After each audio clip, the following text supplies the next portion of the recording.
My name is Mark Renard. I am 52 years old, and I died for 9 minutes.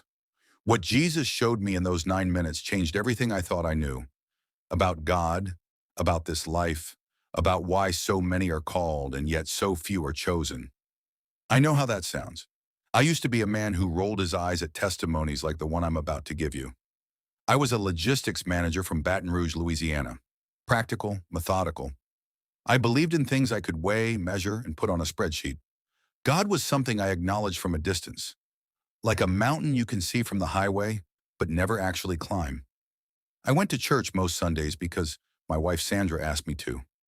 I bowed my head when other people prayed. But if I'm honest with you today, and I have to be honest, because dishonesty is a luxury I no longer have, I was a man going through the motions. I was called, but I was not chosen. Not yet. The night of February 14th, it was a Tuesday evening, Valentine's Day of all nights.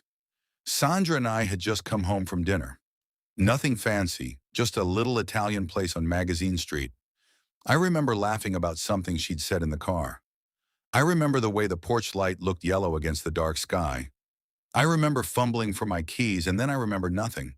What the doctors told me later was this: I suffered a sudden cardiac arrest on my own front porch. My heart stopped. Sandra screamed. A neighbor, a retired nurse named Carol who lives 2 houses down, heard her and came running. Carol performed CPR for 4 minutes until the paramedics arrived. And the paramedics worked on me for another 5 minutes in my driveway. 9 minutes total. 9 minutes with no heartbeat, no blood moving to my brain, no breath in my lungs. The lead paramedic told Sandra he wasn't sure they'd get me back. He'd seen too many like me who didn't come back. But I did come back, and I came back with something I was never supposed to be able to carry. Where I went, people always want to know, was there a tunnel? Was there a light? I understand why they ask. Those are the words we've been given to reach for when we try to describe something that has no earthly vocabulary. So yes, there was light. But the word light is about as useful for describing it as the word wet is for describing the ocean. It wasn't a light that came from somewhere. It was a light that simply was. It was the atmosphere of that place. In that place, I have no word for it except presence. I was inside the presence of something so vast, so achingly personal, so overwhelmingly holy that every cell in whatever I was, because I was not my body anymore, every part of me wanted to fall flat and weep and laugh at the same time. I knew immediately who it was, not because someone told me, not because I saw a face I recognized from a painting. I knew the way you know your own mother's voice in a dark room. There was no question, no hesitation. Standing before me, or not standing exactly because space and position felt irrelevant there, was Jesus, the Christ. The same one I had given a polite nod to for 30 years from the third pew on the left side of St. Michael's Baptist Church. He looked at me, and I felt every pretension I had ever worn dissolve. Every performance. Every carefully constructed version of Mark Renard that I had shown the world. The dependable employee, the decent husband, the guy who always brought potato salad to the church cookout. All of it just fell away. And what was left was the real me, the one I barely let myself see in the mirror. He was not angry. That's the thing that undid me. He looked at me with something I can only call a love that has no floor and no ceiling. And he said simply, Mark, I want to show you something. The vision of the harvest. What he showed me, I will spend the rest of my life trying to find words for. But let me try. I saw a harvest field stretching beyond what I could see. And in this field were millions of people, more than any number I can name. They were all moving, all active, all busy. Some were singing in churches. Some were debating theology in classrooms. Some were posting scriptures on social media. Some were serving on committees and attending conferences and checking off all the boxes of a Christian life. I recognized myself among them immediately. I saw a version of me, Sunday Mark, Church Bulletin Mark, moving through that crowd, shaking hands, nodding, smiling, present in body, absent in spirit. And then I saw another group, far fewer in number. These people were not necessarily doing more. In fact, some of them appeared to be doing less by the world's measure, but there was something different about them that I cannot fully articulate. They were still, not inactive, but rooted, like trees that had grown deep enough that the wind didn't move them the way it moved everyone else. Their eyes were different. They were not looking at the crowd around them. They were looking at the same place, upward, inward, through, as if they could see something no one else was looking for. Jesus stood beside me as I watched all of this, and he said, "Many are called, Mark. Do you understand what the calling is?" I said I thought I did. I said something about being invited to salvation, being given an opportunity. He listened to me finish, and then he said, "The calling is the grace I extend to every soul who breathes. I call through sunsets and funerals. I call through the cry of a newborn and the silence after midnight. I call through the ache in the chest that no medicine can reach. I call through the sermon and the still small voice and the unexplained moment of tenderness in the middle of an ordinary Tuesday. Every soul is called Mark. Every single one." I stood there, in whatever I was in that place, absorbing those words. And then I asked, because I had to ask, then why are so few chosen? What he said about the chosen, there was a pause. Not an uncomfortable pause. There is no discomfort in his presence. More like the pause before a master musician plays the note that changes the whole piece. Because the choosing is not mine, Mark.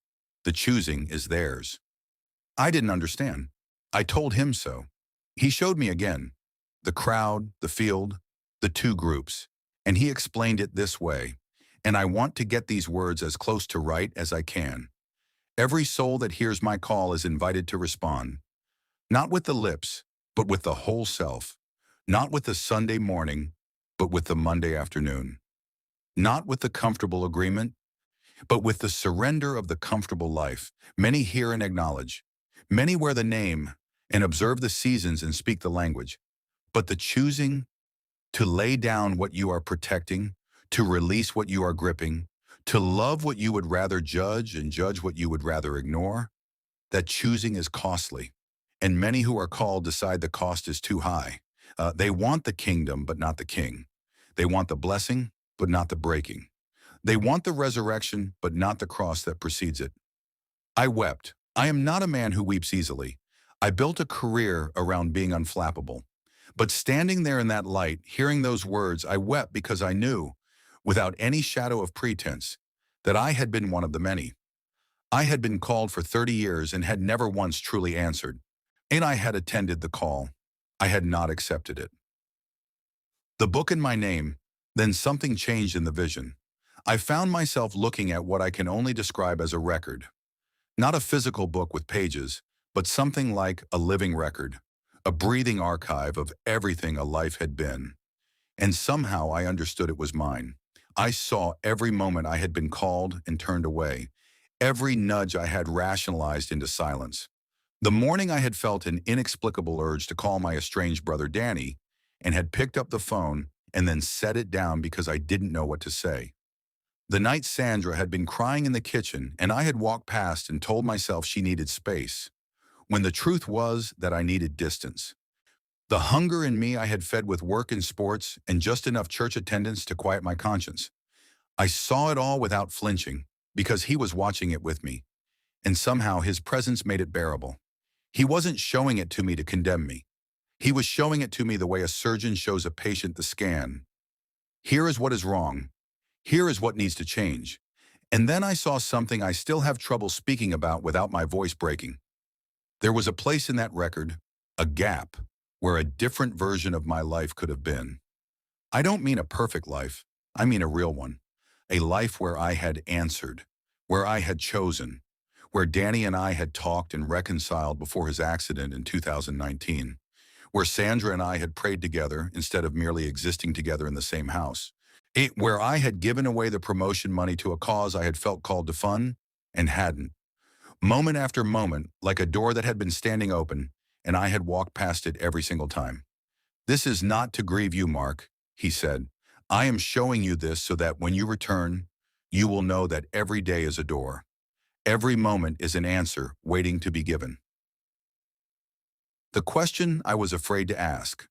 I asked him, and the asking took everything I had, whether the people I had seen in that crowd, the ones who had been called and not chosen, whether they were lost, whether the many who had sat in pews their whole lives and never truly surrendered were condemned. He was quiet for a long time, and then he said something that I believe with every bone in this resurrected body. I do not stop calling, Mark, not until the last breath.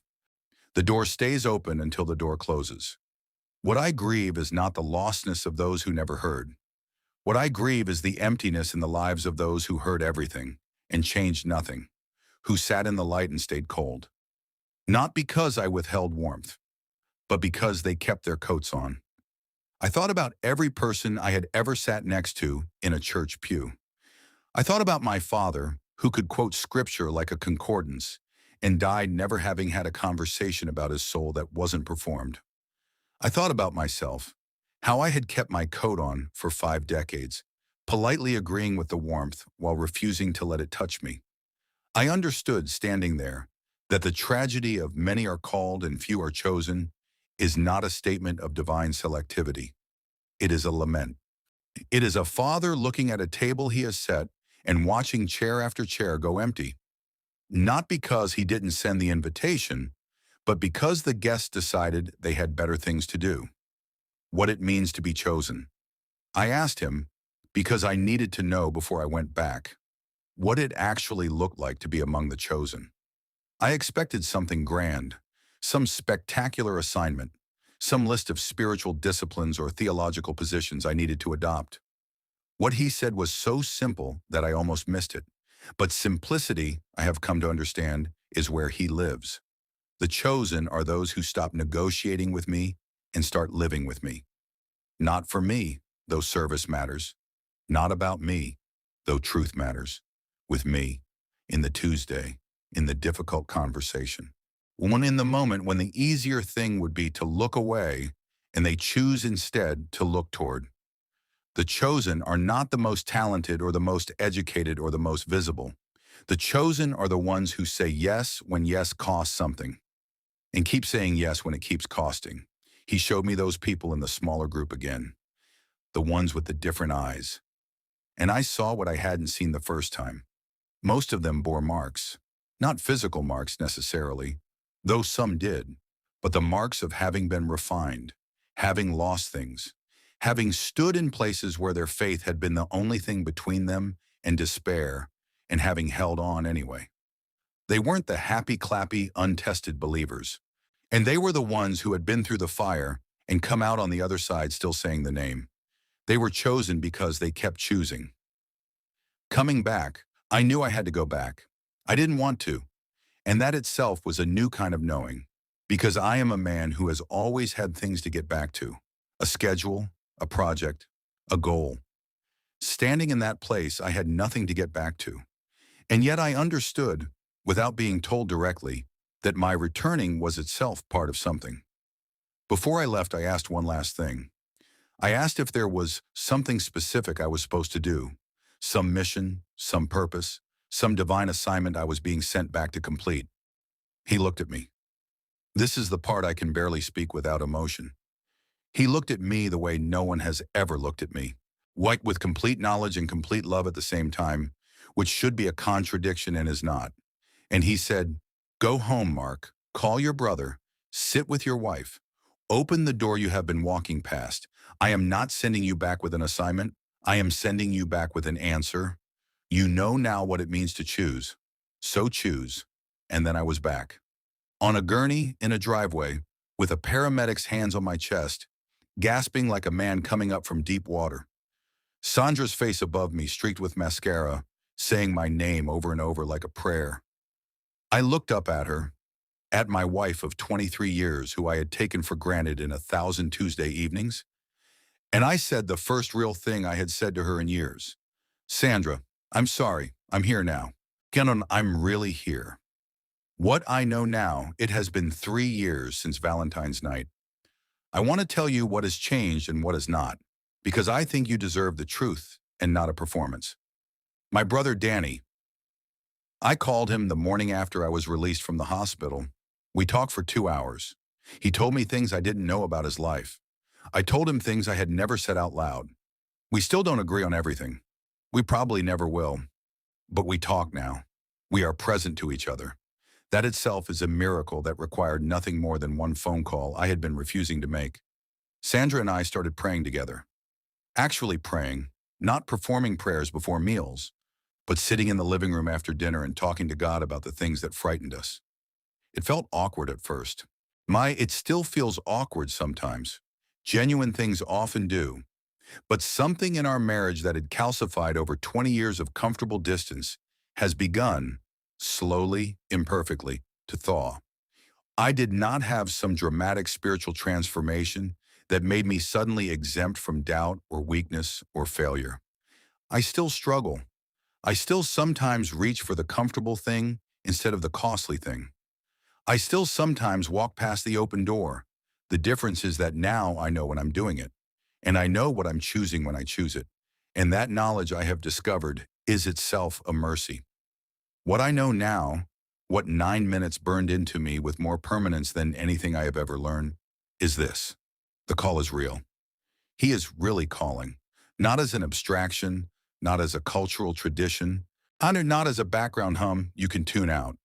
He is calling personally by name in the language of your specific and unrepeatable life. The choosing is yours. No one will compel you. No one will override your freedom. He will knock and knock and knock, but he will not break down the door. The door opens from the inside. The cost is real, but it is not what you fear. The thing you will lose when you surrender is not your life. It is the smaller, colder, lonelier facsimile of life you have been curating instead. What is given in exchange is more than the transaction. It is reality itself. And the love I stood inside for 9 minutes, is not earned. It was never earned. It was always there. You don't have to become worthy of it. You have only to stop running from it. I died for 9 minutes on a Valentine's night in Baton Rouge. And what Jesus showed me in those 9 minutes was not a warning, not a condemnation, and not a mystery. It was an invitation. The same one he has been extending to you in sunsets and funerals and Tuesday evenings, and the ache that no medicine can reach. Your whole life long, many are called. Will you be among the chosen? The door is open, it opens from the inside, and the one on the other side of it has been waiting, patiently, lovingly, without condition, for exactly as long as it has taken you to get to this moment. My name is Mark Renard.